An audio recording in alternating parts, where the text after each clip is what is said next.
घमासान.com। मैं हूं आपके साथ दीक्षा भानुके। आज हमारे साथ यहां पर मौजूद है डॉक्टर संजीव त्रिपाठी। सर के बारे में बता दूं, सर क्लिनिकल साइकोलॉजिस्ट हैं, चाइल्ड साइकोलॉजिस्ट हैं और काफ़ी सालों से इस फील्ड में काम कर रहे हैं और अब तक कई सारे मरीजों को दवा रहित समाधान दे चुके हैं। तो हम सर से जानते हैं किस तरह से उन्होंने स्टार्टिंग की और वो किस तरह से वर्क कर रहे हैं।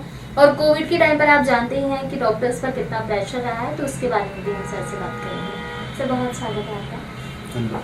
सबसे पहले मैं आपसे आपके बारे में जानना चाहूँगी। वैसे तो सभी जानते हैं आपको आपके काम की बदौलत, लेकिन फिर भी आप कहाँ से हैं, आपकी फैमिली कहाँ से है और आपका एजुकेशन क्या है? देखिए, मैं क्लिनिकल साइकोलॉजिस्ट हूँ और मैंने क्लिनिकल साइकोलॉजी में मास्टर किया है और मैं बेसिकली रजिस्टर्ड क्लिनिकल साइकोलॉजिस्ट हूँ, क्वालिफाइड और लाइसेंस्ड क्लिनिकल साइकोलॉजिस्ट हूँ। मैं बिलोंग करता हूँ गुना से, डिस्ट्रिक्ट गुना, एमपी। और मेरी फैमिली, अभी हम लोग चूँकि यहीं आ गए हैं, मेरी मदर हैं और मेरी फैमिली में मेरी वाइफ, मेरी 2 बेटियां हैं। ये मेरी मेरा फैमिली बैकग्राउंड है। और मैं इंदौर में 2005 से प्रैक्टिस कर रहा हूँ। शुरू में मैं एमजीएम मेडिकल कॉलेज में एज ए क्लिनिकल साइकोलॉजिस्ट काम किया मैंने। उसके बाद फिर मैं दूसरे हॉस्पिटल्स में भी मैंने काम किया। अभी मैं अपना खुद का पर्सनल क्लिनिक रन करता हूँ इंदौर में, Samarth psychotherapy and counselling centre. Clinical psychologist ये पेशा चुनने के पीछे कुछ खास वजह? देखिए, खास तौर पर मेरी मनोविज्ञान में रुचि बचपन से रही और मैं हमेशा ये कमी महसूस करता था कि हम उम्र के बहुत से ऐसे पड़ाव होते हैं जिन पड़ावों में हम कई बार किसी तरह की मनोवैज्ञानिक हेल्प नहीं ले पाते। मतलब मैं अगर अपने बचपन की बात करूं तो मुझे भी कई बार ऐसा फील हुआ कि मेरे पेरेंट्स शायद मुझे नहीं समझ पाए उतने अच्छे से, या मैं अपने दोस्तों को देखता था तो उनके साथ कुछ साइकोलॉजिकल प्रॉब्लम्स होती थी तो उनको थोड़ा काउंसिल कर दें या उनकी बात को सुन लें तो उनको बहुत रिलीफ मिलता था। तो मुझे लगता पहले मुझे इसमें इंटरेस्ट पैदा हुआ, फिर मुझे पता चला कि ये एक तरह का प्रोफेशन है, तो फिर मुझे इसमें आने में रुचि हुई और फिर मैं अपनी एजुकेशन इसी तरफ मैंने अपनी आगे कंटिन्यू की। किस तरह से आप किसी भी व्यक्ति की मनोवृत्ति को समझकर उसका इलाज करते हैं कि किसी को समझ पाना? देखिए, बेसिकली जब भी कोई क्लाइंट हमारे पास आता है, मैं पेशेंट नहीं कहूँगा, क्लाइंट कहूँगा। हमारे पास बहुत तरह की प्रॉब्लम्स के लोग आते हैं, सभी पेशेंट नहीं होते हैं। उनको कई बार इमोशनल प्रॉब्लम्स होती हैं, रिलेशनशिप प्रॉब्लम्स होती हैं। तो मेरे जो क्लाइंट्स होते हैं, जब वो क्लाइंट्स मेरे पास आते हैं तो हम उनका क्लिनिकल इंटरव्यू करते हैं, उनकी पूरी केस हिस्ट्री लेते हैं, उनका उसके क्या कारण हो सकते हैं वो जानने की कोशिश करते हैं, उनके क्या लक्षण हैं उनको हम जानने की कोशिश करते हैं उस इंटरव्यू के दौरान। उसके बाद हम एक मोटा अंदाज़ा लगा पाते हैं कि उनके शायद उनकी प्रॉब्लम जो है डिप्रेशन से जुड़ी हुई है या एंजाइटी से जुड़ी हुई है। उसके अकॉर्डिंग फिर हम कुछ साइकोलॉजिकल टेस्ट, जो हमारे साइकोलॉजिकल टूल्स होते हैं, हम उनका इस्तेमाल करते हैं और उन साइकोलॉजिकल टूल्स के माध्यम से हम उनका प्रॉपर डायग्नोसिस बना पाते हैं, उस प्रॉब्लम के लेवल को हम समझ पाते हैं और उसके डायग्नोसिस बनाने के बाद और हम उनको डेटा ही मिलता है जो हमको थेरेपीज और काउंसलिंग में मदद करता है। तो उसके बाद फिर हम आगे का प्रोसेस शुरू करते हैं। सर, अभी आपने कहा कि काउंसलिंग एक वर्ड का यूज़ किया आपने, तो मैं आपसे जानना चाहूँगी कि साइकोथेरेपी और काउंसलिंग ये क्या है? बेसिकली साइकोथेरेपी कुछ मनोवैज्ञानिक तरीके होते हैं, हम कुछ कह सकते हैं, कुछ मेंटल एक्सरसाइजेज होती हैं, कुछ टेक्निक्स होती हैं जो खासतौर पर कुछ खास तरह की मानसिक बीमारियों में इस्तेमाल की जाती हैं और हर तरह की मानसिक समस्या के हिसाब से कुछ साइकोथेरेपी डिज़ाइन की गई हैं। तो अलग अलग मानसिक समस्या में कई बार हम अलग अलग साइकोथेरेपी यूज़ करते हैं। तो ये एक मनोवैज्ञानिक तरीका है, आप ऐसे समझ लें। काउंसलिंग तो हम जैसे समझते हैं जनरली कि हम एक बातचीत है, एक किसी प्रॉब्लम को समझना, उसके हिसाब से उसको गाइड करना, उसको काउंसिल करना, वो उसको सपोर्ट करना है इमोशनली। तो काउंसलिंग थोड़ा सा गाइडेंस से अलग है। गाइडेंस में हम सिर्फ एक सलाह उसको दे देते हैं, वन साइडेड वो है कि आपने इन्फॉर्मेशन दे दी कि आप ये नहीं, आप ये करिए। लेकिन काउंसलिंग बेसिकली मदद करती है व्यक्ति को तैयार करने में कि वो अपने डिसीजन खुद ले सके। तो काउंसलिंग थोड़ा अलग तरह का कॉन्सेप्ट है गाइडेंस से। और साइकोथेरेपी, जैसे मैंने बताया आपको, कुछ मनोवैज्ञानिक तरीके होते हैं जो मेंटल हेल्थ में खासतौर पर प्रॉब्लम में उसमें हेल्प करते हैं। जी, किस तरीके की थेरेपी के जरिए आप इलाज करते हैं या ठीक करते हैं? अगर मैं कुछ खास तरह की जो थेरेपी ज़्यादातर प्रचलन में है उनकी अगर बात करूं तो हम यूज़ करते हैं CBT, कॉग्निटिव बिहेवियर थेरेपी। हम यूज़ करते हैं सिस्टमेटिक डिसेंसिटाइजेशन, हम यूज़ करते हैं एक्सपोजर रिस्पॉन्स प्रिवेंशन, हम कई बार इस्तेमाल करते हैं कुछ और हिप्नोथेरेपी के कुछ टेक्निक्स होती हैं और कई बार हमको बहुत कॉम्बिनेशन ऑफ थेरेपीज़ भी यूज़ करना होता है। तो हम बहुत सारी साइकोथेरेपी से कॉम्बिनेशन भी यूज़ करते हैं। कई बार हमको उसमें रिलैक्सेशन एक्सरसाइज भी काफ़ी मदद करती हैं। तो इस तरह से हमारा प्रॉब्लम के अकॉर्डिंग हम प्लान करते हैं साइकोथेरेपीज के बारे में। और अगर मैं कुछ एक दो साइकोथेरेपीज थोड़ा बताता हूँ तो आपको समझ में आएगा कि साइकोथेरेपी किस तरह से काम करती है। जैसे मैं CBT की बात करूँ तो CBT का फुल फॉर्म होता है कॉग्निटिव बिहेवियर थेरेपी। कॉग्निशन मतलब जो हमारे विचार हैं, हमारे इमोशंस हैं, हमारे बिहेवियर हैं, ये कई बार इन्फ्लुएंस होते हैं और इसका एक पर्टिकुलर एक पैटर्न बन जाता है। ये हमारी एक तरह का एडॉप्टेशन होता है, हमारी लर्निंग होती है, उससे वो डेवलप होता है वो पैटर्न। तो हमारे कई बार माल एडप्टिव बिहेवियर होते हैं, वो हमारे माल एडप्टिव बिलीव्स की वजह से आ रहे होते हैं। तो वो माल एडप्टिव बिलीव्स को तोड़ना, उसके प्रति उसको उनको रैशनलाइज करना, उसके जो इरेशनल थॉट्स हैं उसको रैशनलाइज करना, उससे उसके बिलीव्स चेंज होते हैं और उससे उसका थॉट पैटर्न चेंज होता है और उसके इमोशंस बदलते हैं, उसका बिहेवियर चेंज होता है। तो ये बेसिकली एक बातचीत जैसा ही है CBT की अगर मैं बात करूँ, पर एक काउंसलिंग नहीं है, ये थोड़ा सा टेक्निकल है। तो हम टेक्निकल तरीके से उन थॉट्स को आइडेंटिफाई करते हैं, उन माल एडप्टिव बिलीव्स को आइडेंटिफाई करते हैं, उसके बिहेवियर को आइडेंटिफाई करते हैं जो कई बार उसने अडॉप्ट कर ली है, उनका एक एसोसिएशन हो गया, उनकी कंडीशनिंग हो गई है, तो उसको तोड़ना, उस कंडीशनिंग को तोड़ना, वो एक तरह का मनोवैज्ञानिक तरीका है जो मैंने आपको बताया। इसके अलावा अगर मैं बात करूँ सिस्टमेटिक डिसेंसिटाइजेशन की, तो कुछ चीज़ों के प्रति उसके अंदर कोई डर है, कोई फियर है, कुछ फोबियाज हैं जो उसके अंदर एंजाइटी पैदा करते हैं, डर पैदा करते हैं, तो उनके प्रति उसको डिसेंसिटाइज किया जाता है, उन डर को निकाला जाता है। उसके कुछ मनोवैज्ञानिक तरीके होते हैं और उस डर को निकालने, तो वो सिस्टमेटिक मतलब सबसे छोटे डर से शुरू करते हुए हम धीरे धीरे उसके बड़े डर तक टारगेट करते हैं उसको। तो यही कुछ मनोवैज्ञानिक तरीके हैं जो हम उसके पेशेंट के साथ में, क्लाइंट्स के साथ में इस्तेमाल करते हैं। आपने इलाज किस तरीके से करते हैं वो तो बता दिया, लेकिन व्यक्ति में समस्याएं जो है होती हैं, कुछ जो समस्या है उनकी मुख्य वजह क्या होती है? देखिए, अगर मैं बात करूं कि कोई एक वजह नहीं होती मानसिक समस्याओं की, मानसिक समस्याओं की बहुत सारी वजह होती हैं। इनको अगर हम 3 कैटेगरी में बांटें तो बायोसाइकोसोशल मॉडल होता है। बायोसाइकोसोशल मॉडल सिर्फ हम कारणों की वजह से ही नहीं उसको वो करते, कई बार हम उसको उपचार में भी बायोसाइकोसोशल मॉडल यूज़ करते हैं। तो बायोसाइकोसोशल मॉडल में बायोलॉजिकल कारण जैसे जेनेटिकल कारण हो सकते हैं, कुछ केमिकल डिस्टर्बेंसेस होता है, कई बार कुछ ब्रेन में कुछ इंजरी, कोई डैमेजेस आ गए हैं, तो वो बायोलॉजिकल कारण उसके हो सकते हैं। साइकोलॉजिकल कारण में कोई ट्रॉमा उसको हुआ है, कोई मैलएडप्टिव लर्निंग जैसा मैंने आपको बताया कि वो उसको हुई है, कुछ इमोशनली वो डिस्टर्ब हुआ है, कुछ स्ट्रेस में आ गया जिसकी वजह से उसके अंदर वो डिसऑर्डर्स डेवलप हो गया है। तो उस केसेस में हम साइकोलॉजिकल कारण मानते हैं उसका। कई बार सोशल कारण होते हैं। सोशल कारण मतलब कोई जैसे कोरोना एक महामारी की तरह आ गया, तो ये सोशल कारण है, उसकी वजह से भी बहुत सारे लोग मानसिक समस्याओं में जा रहे हैं, लोगों को एंजाइटी हो रही है, लोगों को डिप्रेशन हो रहा है, लोग सुसाइड कर रहे हैं। तो ये सारी समस्याएं सोशल कारण है, उसके पीछे जिम्मेदार है। तो इसी तरह से हम उसका इलाज भी उसी तरह से करते हैं। बायोलॉजिकल अगर हमको लगता है पेशेंट को जिस तरह के हैं जो गंभीर मानसिक बीमारियों के लक्षण हैं उनमें, तो उनमें हमको मेडिसिन का सपोर्ट लेना पड़ता है। उसके लिए हम पेशेंट को साइकियाट्रिस्ट के पास रेफर करते हैं। और अगर हमको लगता है कोई साइकोलॉजिकल इमोशनल प्रॉब्लम है, कुछ मैलएडप्टिव लर्निंग है, कुछ एडॉप्टेशन है, तो उसके लिए हम साइकोथेरेपीज इस्तेमाल करते हैं।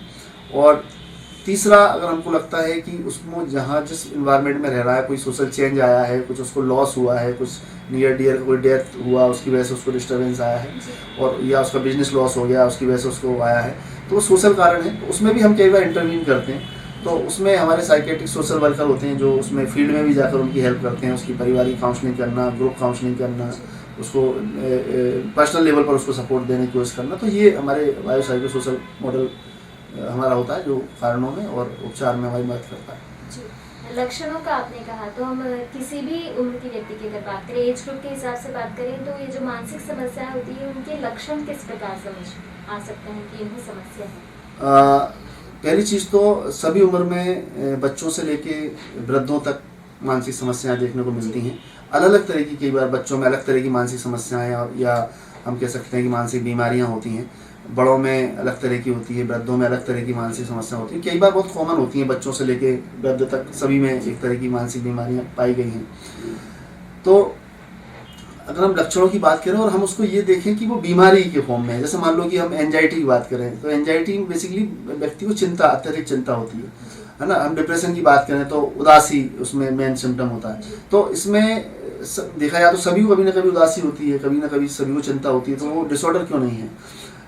जब कोई भी लक्षण या कोई भी सिम्टम्स हैं जो कहीं ना कहीं उसके परफॉर्मेंस को, उसके डेली रूटीन को और उसके इंटरपर्सनल रिलेशनशिप को डिस्टर्ब कर रहे हैं, तो फिर हम ये कह सकते हैं कि वो एक मानसिक बीमारी हो सकती है। और ख़ास तौर पे लंबे समय से, मतलब 1-2 दिन में नहीं, ये 2 हफ्ते से ऊपर का समय अगर है और वो सिम्टम लगातार हैं और अत्यधिक हैं, ज़्यादा हैं, तीव्र हैं, तो उस कंडीशन में हम उसको डायग्नोज कर सकते हैं कि इसको कोई मानसिक समस्या हो सकती है। इस तरह की समस्या से कैसे बचा जा सकता है? डिप्रेशन से कैसे खुद को रोक सकते हैं? हम किसी मानसिक बीमारी में जाने से पहले अपने आप को कैसे रोक सकते हैं? बिल्कुल, बहुत अच्छा सवाल है। अगर आप अपनी एक अच्छी हेल्दी लाइफ स्टाइल रखते हैं, लाइफ स्टाइल में सभी आ जाता है, आपकी फिजिकल एक्टिविटीज़ आ जाती हैं, आपकी मेंटल एक्टिविटीज़ आ जाती हैं, आपकी सोशल जो आप रिलेशनशिप आपकी हैं वो आ जाती हैं, तो आप अपने उन सारे आयामों में आप बराबर काम कर रहे हैं, सब पे ध्यान दे रहे हैं। आप सिर्फ काम ही काम कर रहे हैं तो आप दूसरे आपके पार्ट जो है वो रह जाएंगे। फिर जब वो काम तो हो सकता है बढ़ा ले, लेकिन इधर सब डिस्टर्ब हो जाएगा, और जब उसका इफेक्ट आएगा तो फिर आपको डिफ़िकल्टी आएगी। तो हमको अपना एक प्रॉपर रूटीन होना चाहिए, हमारा प्रॉपर डाइट होना चाहिए, हमारा लोगों से बातचीत करना, सभी से मिलना जुलना वो बहुत ज़रूरी है। हम इंटरटेनमेंट के लिए भी टाइम निकालें, हम अपनी मेंटल हेल्थ के लिए भी हम मेडिटेशन, योगा, प्राणायाम ये शामिल करें। तो इस तरह से हम अपनी लाइफ स्टाइल को भी अच्छा करके हम अपनी मेंटल हेल्थ को अच्छा रख सकते हैं और बीमारियों में जाने से बच सकते हैं। लेकिन कई बार अगर आपको थोड़ा बहुत भी ऐसा लगता है कि कोई प्रॉब्लम हो रही है, तो अगर आप सोचते हैं कि मैं उस डिप्रेशन को, उस एंजाइटी को अपनी लाइफ स्टाइल से ठीक कर लूँगा, तो ये कई बार गलत निर्णय हो सकता है। तो अगर आपको हो गया है तो आप प्रोफेशनल हेल्प लीजिए, है ना, तो वो ज़्यादा अच्छा है। नहीं तो अगर आप उसको थोड़ा होल्ड करेंगे अननेसेसरी, तो कई बार वो समस्या इतनी बढ़ जाती है, तो फिर उसको ठीक करने में उतनी दिक्कत आती है। आपने लाइफस्टाइल में डाइट की बात की है, तो किस तरह की डाइट रख सकते हैं हम स्वस्थ भी रहने के लिए, और ताकि हमें कुछ समस्या ना हो, इससे भी बचा जा सके? देखिए, डाइट के बारे में मैं ज़्यादा नहीं बता पाऊंगा। आज तो हम डाइट को लेकर काफ़ी अवेयर हैं लोग, है ना, कि हमको प्रोटीन डाइट लेना है, हमको सलाद लेना है, सब्जियां लेना है, वो सब जो नॉर्मली सभी जानते हैं। लेकिन आप कोई स्पेसिफिक डाइट की बात करें, डाइट प्लान की बात करें, तो आपको किसी डाइटिशियन से मिलकर उसके बारे में जानकारी लेनी चाहिए, तो वो ज़्यादा अच्छे से आपको बता सकते हैं। हमने आपके जितने भी एड्स देखे हैं या होर्डिंग्स देखे हैं, तो लिखा हुआ दिखता है दवा रहित समाधान। यस। तो किस तरह से बिना दवाई के आप ठीक करते हैं लोगों को? क्योंकि मतलब देखा जाता है कि दवाइयाँ ले लेकर लोग परेशान हो जाते हैं, बट ठीक नहीं हो पाते। हाँ, देखिए, मैंने खास तौर पे ये शामिल किया है टैगलाइन की तरह। मतलब मेरा जो सेंटर है summer psychotherapy and counselling centre, उसके नीचे टैगलाइन आती है, एक दवा रहित समाधान। ये दवा रहित समाधान एक्चुअली लोगों में एक जागरूकता पैदा करने के लिए है। ये जागरूकता इसलिए कि कई बार लोग अपना किसी तरह की साइकेट्रिक हेल्प लेने के लिए, साइकोलॉजिकल हेल्प लेने के लिए इसलिए नहीं जाते कि उनको लगता है कि ये तो वही लोग जाते हैं जिनको कोई मेंटल प्रॉब्लम है, ठीक है, और तो वो करेक्टराइज कर देते हैं कि भाई आप मतलब मुझे दवाइयों की ज़रूरत नहीं है, मुझे इलाज की ज़रूरत नहीं है। तो सबसे पहली बात तो वो लोग जिनको किसी भी तरह की मानसिक समस्या है, अगर आप मानसिक बीमारी को भी एक तरफ कर दें, तो मानसिक समस्याओं में भी कई बार साइकोलॉजिस्ट या क्लिनिकल साइकोलॉजिस्ट का रोल होता है, तो आप उसलिए भी हमारे पास आएँ। दूसरा, कई बार हमको ये लगता है कि ये मानसिक बीमारियां जो हैं ये सिर्फ दवाइयों से ही ठीक हो सकती हैं, तो इसलिए भी लोग कई बार नहीं जाते हैं। तो हम ये बताना चाहते हैं कि कई बार बहुत सी मानसिक बीमारियां ऐसी हैं जो बिना दवाई के भी आप साइकोथेरेपी से और काउंसलिंग से ठीक कर सकते हैं। तो जो लोग इंटरेस्टेड नहीं है दवाइयों की तरफ जाने के लिए, तो वो आ सकते हैं, ठीक है। तो हो सकता है कि हम उनकी हेल्प कर पाएँ साइकोथेरेपी और काउंसलिंग से। अगर हमको लगता है कि नहीं, ये प्रॉब्लम ऐसी है जो सीवियर है और इसमें साइकेट्रिक मेडिसिन का रोल है और उसको थेरेपी और काउंसलिंग से उतने अच्छे रिजल्ट नहीं आ रहे हैं, तो फिर हम उसको साइकेट्रिस्ट के पास जाने के लिए काउंसिल करते हैं, उसको रेफ़र करते हैं, तो वो उस प्रॉपर तरीके से उसका इलाज हो पाता है। एक कारण ये भी है कि कई बार लोग सिर्फ मेडिसिन ही लेते हैं, जबकि गाइडलाइन ये है कि हमेशा मेंटल प्रॉब्लम अगर है कोई, तो कॉम्बिनेशन हमेशा एडवाइस किया जाता है कि आप कॉम्बिनेशन में लें। हमारी पूरा एक टीम अप्रोच होती है जिसमें साइकेट्रिस्ट होता है, साइकोलॉजिस्ट होता है, साइकेट्रिक सोशल वर्कर होता है, तो उसके सभी उस पर हम काम करते हैं, तब ज़्यादा अच्छे रिजल्ट आते हैं। तो अगर आप सिर्फ साइकेट्रिक मेडिसिन पर ही हैं और आप किसी तरह की साइकोलॉजिकल थेरेपीज या काउंसलिंग नहीं ले रहे हैं, तो वो भी आपको इसमें ऐड करनी चाहिए। ये भी एक ऑब्जेक्टिव है हमारा। तो एक दवा रहित समाधान का एक मुख्य कारण है कि लोगों में थोड़ी अवेयरनेस आए साइकोथेरेपी और काउंसलिंग के बारे में, और दवाई लेना है नहीं लेना है, लेनी चाहिए नहीं लेनी चाहिए, ये सारी चीज़ें भी अपन यहाँ पर डिस्कस कर सकते हैं। तो आप कम से कम आएँ, है ना, आपके अंदर वो जो स्टिग्मा है, आपके अंदर जो डर है वो निकल जाए और आप कम से कम आएँ। फिर हम आपको बताएंगे, क्योंकि हम उस चीज़ के ट्रेंड है, उस चीज़ में हम प्रोफेशनल हैं, हम आप समझ पाएंगे आपकी प्रॉब्लम को और हम ये डिसाइड करने में आपकी मदद कर पाएंगे। सर, कोविड के वक्त में आपने किस तरह से काम किया, क्योंकि कोविड का वक्त ऐसा था कि लोग काफ़ी परेशान हो गए थे, तो डिप्रेशन जैसी समस्या आम सी देखी गई है जी। और आपकी थेरेपी कितनी हेल्पफुल हुई इस वक्त? देखिए, कोविड आने के बाद जिस तरह लॉकडाउन लगा, तो लॉकडाउन लगने के बाद हमको अपना क्लिनिक बंद करना पड़ा, लेकिन फिर भी लोग मुझसे लगातार संपर्क कर रहे थे, क्योंकि लोगों को बहुत प्रॉब्लम आ रही थी कोविड में, और ख़ासतौर पर लोगों को बहुत पैनिक हो रहे थे, पैनिक अटैक्स आ रहे थे। और उस समय मैंने पूरी तरह से अपने पूरी सर्विसेज को ऑनलाइन कर दिया था। उससे पहले ही मेरी ऑनलाइन सर्विस थी, पर उसके बाद काफ़ी बढ़ गई है। अभी भी मतलब इवन अभी मेरे बहुत सारे क्लाइंट ऑनलाइन में शिफ्ट हो गए हैं। तो ऑनलाइन साइकोथेरेपी और ऑनलाइन काउंसलिंग के द्वारा मैंने लोगों की मदद की, लोगों ने मुझसे कंसल्ट भी किया। कोविड के दौरान लोगों को मैंने साइकोथेरेपीज़ भी ऑनलाइन दी, वीडियो कॉलिंग पर, खासतौर पर मैंने वीडियो कॉल यूज़ किया उसमें, और काउंसलिंग भी की, और लोगों को काफ़ी राहत मिली। मतलब इवन जो लोग वीडियो जो उस समय मेरा ऑनलाइन कंसल्टेशन, ऑनलाइन साइकोथेरेपी ले रहे थे, और उनको ऐसा लगा नहीं कि उसमें कोई डिफरेंस है ऑफलाइन और ऑनलाइन में, तो उन्होंने बाद में भी उसको ऑनलाइन ही कंटिन्यू रखा। तो काफ़ी अच्छे तरीके से मैं बताना चाह रहा हूँ कि काफ़ी अच्छे तरीके से हम अपनी सारी सर्विसेज को ऑनलाइन भी कर सकते हैं, उनके इक्वली इफेक्टिव रिजल्ट हैं उसके। जी, कोविड के वक्त बेस्ट अचीवमेंट कौन सा है आपके लिए?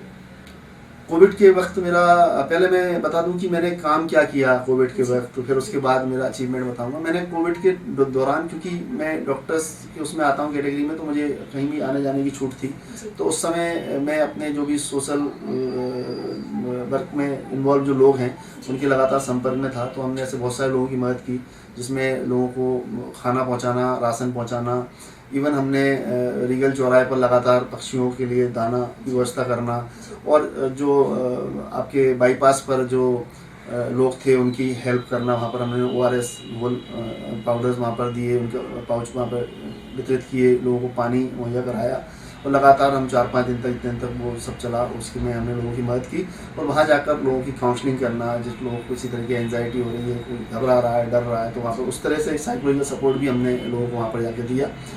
तो ये सारे काम मैंने उस समय किए। ऑनलाइन मैंने बहुत अपना जो ऑनलाइन सर्विस है कंसल्टेशन, मैंने उसमें अपना फ्री रखा था, ये लोग मुझसे ऑनलाइन फ्री कंसल्टेशन कर सकते हैं। मैंने उसमें पेपर में भी इवन उसको दिया था, न्यूज़पेपर के माध्यम से भी लोगों तक पहुंचाई थी ये बात।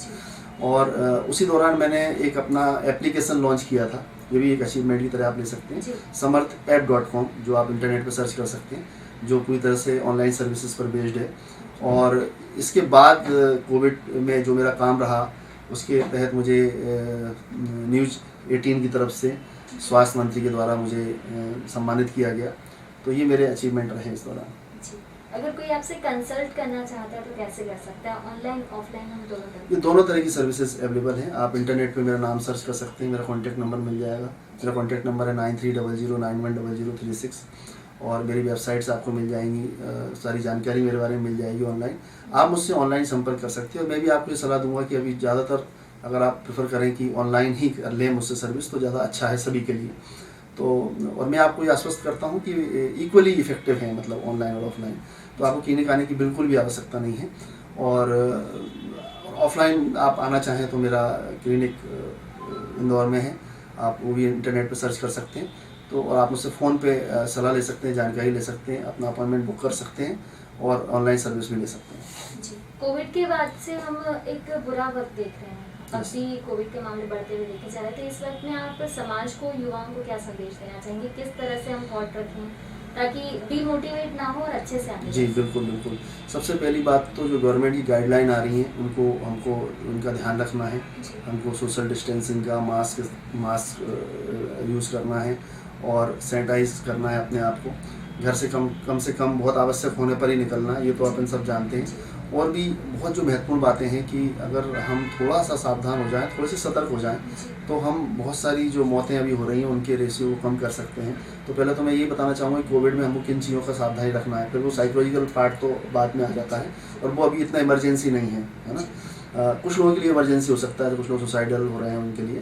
पर अभी जो इमरजेंसी का पीरियड चल रहा है, तो इस समय हमको ये ध्यान रखना है कि अगर आपको एक भी सिम्टम लगता है, कोई भी सिम्टम लगता है कि आपको कोविड का हो सकता है, सर्दी, खांसी, बुखार, तो आप इमीडिएट अपना कोविड टेस्ट कराएं, क्योंकि ये सबसे ज़रूरी है। क्योंकि जब तक लोग अगर उसको इग्नोर कर देते हैं 4-5 दिन तक, तो वो हमारे शरीर को काफ़ी हद तक नुकसान पहुंचा चुका होता है। तो सबसे पहला ध्यान तो ये रखें कि आप जांच करवाएं और दवाइयाँ इमीडिएटली शुरू कर दें, तो आप का इन्फेक्शन बढ़ेगा नहीं और आप बिल्कुल ठीक हो जाएंगे। तो इससे हम बहुत सारी मौतों को, मतलब इन्फेक्शन होने को तो हम उतना नहीं रोक पा रहे हैं, तो कम से कम मौतों को रोक लें अब। तो ये एक बहुत बड़ा वो है कि हम अपने आप को बचा पाएंगे, अपने आसपास के लोगों को बचा पाएंगे, एक बात। दूसरी बात यह है कि आप अगर आइसोलेशन में हैं या आप किसी तरह का जॉब आपका छूट गया है, आपको फाइनेंशियल प्रॉब्लम हो रही है, आपको इमोशनल प्रॉब्लम हो रही है, आपको नींद की दिक्कत है, आपको घबराहट बेचैनी हो रही है, डिप्रेशन हो रहा है, तो आप घर रह के भी अपना इलाज करा सकते हैं, ऑनलाइन सर्विस ले सकते हैं। आप बिल्कुल घबराने की ज़रूरत नहीं है। अगर वो भी मैं तब कह रहा हूँ जब आपको लगता है कि आपसे कंट्रोल नहीं हो रही हैं, आप अपने लेवल पर ही बहुत सारी चीज़ें कंट्रोल कर सकते हैं। आज के इंटरनेट में बहुत कुछ अवेलेबल है, आपको बहुत सारी रिलैक्सेशन की एक्सरसाइजेज आपको अवेलेबल मिलेंगी वहाँ पर। आप उनको यूज़ करें अपने आप को रिलैक्स करने में। आप सोने से पहले कोई भी एक रिलैक्सेशन के लिए मैं बताता हूँ कि बहुत ही ज़्यादा इफेक्टिव होगा। हो सकता है मेरे पास आपको आने की ज़रूरत ना पड़े। जैसे मैं एक उदाहरण के द्वारा समझाता हूँ कि जैसे आपने देखा होगा कि हम जब अगर तनाव में सोते हैं तो हम तनाव में उठते हैं। अगर जो हमारा आखिरी थॉट होता है वही हमारा पहला थॉट होता है ना, ये हमने सबने एक्सपीरियंस किया है। तो यानी कि हम रात भर तनाव में ही रहे, हम भले ही सो गए थे लेकिन तनाव में ही थे। तो अगर हम रिलैक्स सोएंगे तो हम रिलैक्स उठेंगे। तो आप जो 7-8 घंटे सोते हैं वो आपकी साउंड स्लीप होती है, जो आपकी अपने आप में आपकी मेंटल हेल्थ को अच्छा रखने के लिए बहुत ही इफेक्टिव है। तो ये बहुत ज़रूरी है लोगों को इस समय कि अपनी नींद अच्छी रखें, अपनी डाइट अच्छी रखें, आप इंटरटेनमेंट का ध्यान रखें, आप लोगों से बातचीत करते रहें। अपने कोई भी आप इमोशनल लेवल पर डिस्टर्ब हो रहे हैं तो आप उसको शेयरिंग बहुत ज़रूरी है इस समय। तो आप शेयर करें अपने दोस्तों के साथ कि आप क्या फील कर रहे हैं, आपको क्या लग रहा है। तो जब आप अपनी बात को कह देते हैं किसी से, उससे भी आपको बहुत हल्कापन लगता है, आपको एक इमोशनल सपोर्ट मिलता है। अगर वो आपका सामने वाला बंदा आपका ध्यान रखता है, आपकी केयर करता है, तो उस तरह से भी अपने आपको उस ट्रॉमा से उससे बाहर, उस फीलिंग से आप अपने आप को बाहर ला सकते हैं। तो ये आप ध्यान रखें। और अगर आपको लग रहा है कि वो आप अपने लेवल पर नहीं कर पा रहे हैं तो बिल्कुल झिझके नहीं, आप इमीडिएटली मुझे कॉल करें। मेरा नंबर है 9300910036 और मैं आपकी पूरी तरह से हेल्प करूँगा। Thank you. Doctor Sanjeev Tripathi ने हमें कई सारी बातें बताई। हमने जाना कि सर ने किस तरह से स्टार्टिंग की और वो किस तरह से काम करें। कोविड के वक्त में भी सर ने बहुत सारे काम किए हैं। ऑनलाइन ऑफलाइन आप दोनों तरीके से सर से कंसल्ट कर सकते हैं। और ये जो सोच है कि अगर कुछ मानसिक परेशानी हुई है तो हमें दवाइयाँ खानी पड़ेगी, दवाइयों से ठीक होगी, तो ऐसा नहीं है। आ सकते हैं, जैसा कि सर ने कहा कि केस हिस्ट्री जानने के बाद हम ये डिसाइड करते हैं कि दवाई लेना है या नहीं लेना है। ज़रूरी नहीं है कि आप दवाई लेकर ही ठीक हो, आप ऐसे भी ठीक हो सकते हैं। तो अगर आपको लगता है तो आप सर से कंसल्ट कर सकते हैं। Thank you so much. Thank you. Subscribe our channel and press the bell icon for more updates.